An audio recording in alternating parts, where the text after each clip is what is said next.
জয় মা মনস্কামনা, জয় মা হ্যান্টাকালী, জয় মা হ্যান্টাকালী, জয় মা হ্যান্টাকালী। দিন দুয়েক আগে মালদায় বন্দে ভারত স্লিপার সহ একগুচ্ছ ট্রেনের উদ্বোধনের পাশাপাশি জনসভা করে যান প্রধানমন্ত্রী নরেন্দ্র মোদী। প্রধানমন্ত্রী নরেন্দ্র মোদী জনসভায় উপস্থিত হয়ে বক্তব্য রাখার সময় তার মুখ থেকে শোনা যায় হ্যান্টাকালীর নাম। হ্যান্টাকালী ছাড়াও তার মুখ থেকে সেদিন শোনা গিয়েছিল মনস্কামনা কালীর নাম। তবে প্রধানমন্ত্রীর বক্তব্যের পর সোশ্যাল মিডিয়া জুড়ে রীতিমতো ট্রোল শুরু হয় হ্যান্টাকালী নামটিকে নিয়ে। সোশ্যাল মিডিয়া জুড়ে অনেকেই রয়েছেন যারা ট্রোল করে প্রধানমন্ত্রী নরেন্দ্র মোদীর ভুল উচ্চারণ করেছেন এমনটাই বোঝাতে চাইছেন। আবার কেউ কেউ বলছেন বাংলার সংস্কৃতিকে যারা জানেন না তারা আবার কি করে বাংলা রক্ষা করবেন। আর এই সকল বিতর্কের মধ্যেই যে প্রশ্ন মাথাচাড়া দিয়ে উঠছে সেটি হলো, সত্যিই কি কোথাও হ্যান্টাকালী রয়েছে? এই প্রশ্নের উত্তর বলতেই হয় প্রধানমন্ত্রী নরেন্দ্র মোদী কোনো ভুল উচ্চারণ করেননি অথবা ভুল করেননি। প্রধানমন্ত্রী মায়ের নাম উচ্চারণ করায় মাকে প্রণাম জানানোতে অনেকে অনেক রকমের কুরুচিকর মন্তব্য করেছেন। সবার উদ্দেশ্যে বলবো একটাই কথা, আপনারা কিছু বলার আগে একবার বিবেচনা করবেন। মায়ের কাছে আসেন, মাকে দর্শন করুন, সত্যিতে যাচাই করে একবার দেখুন মা আদেও এখানে আছেন, মায়ের নাম হ্যান্টাকালী কেন এবং কেনই বা প্রধানমন্ত্রী মায়ের নাম উচ্চারণ করেছেন।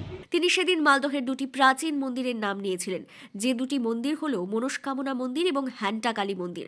হ্যান্টাকালী মন্দির রয়েছে মালদার ইংরেজবাজার পুরসভার অন্তর্গত ৪ নম্বর ওয়ার্ডে। এই মন্দিরটি ৩০০ থেকে ৩৫০ বছর প্রাচীন। মন্দিরটি ১৯৪৭ সালে নতুন করে প্রতিষ্ঠা করা হয় এবং তারপর থেকে এই মন্দিরের প্রচার আরও বেড়ে যায়। রাজ্যের বিভিন্ন জায়গার পাশাপাশি দেশ বিদেশেও এই মন্দিরের জনপ্রিয়তা রয়েছে। একইভাবে মালদায় রয়েছে মনস্কামনা মন্দিরও। এই দুই মন্দিরের পরিপ্রেক্ষিতে একটি জায়গার নাম হয়েছে হ্যান্টাকালী মোড় এবং আরেক রাস্তার নাম হয়েছে মনস্কামনা রোড। মন্দির এবং কোথায় অবস্থিত? এটা আমাদের এই মন্দিরের ইতিহাস বলতে গেলে আমাদের এই মন্দির 1947 সালে স্থাপিত মন্দিরের বিল্ডিংটা। তারপর থেকে আস্তে আস্তে লোকপ্রচারে এই মায়ের নাম হয় হ্যান্টাকালী। এই হ্যান্টাকালী থেকে এই জায়গার নাম হয় হ্যান্টাকালী মোড়।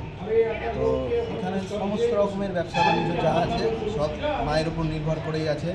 যে কোনো ব্যক্তি যে কোনো ব্যবসা বাণিজ্য ক্ষেত্রে যদি কোনো প্রথম নতুন কাজ শুরু করে মায়ের কাছে এসে মায়ের আশীর্বাদ গ্রহণ করে তবেই সেই কাজ শুরু করে।